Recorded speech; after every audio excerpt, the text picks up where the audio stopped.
If you forget your Gmail password, you can easily recover it. For this, you need to follow the Google account password recovery process. Now tap on Gmail app.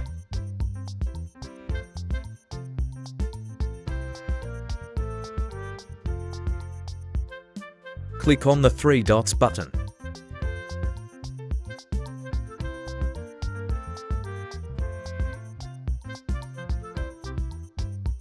Tap on Setting.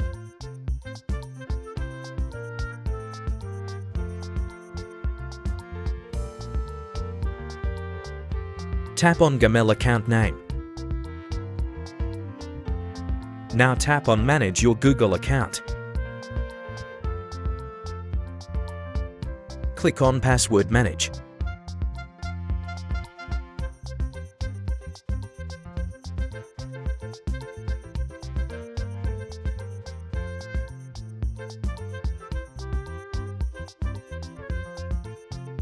Here you can see the passwords of all apps starting from your Gmail password.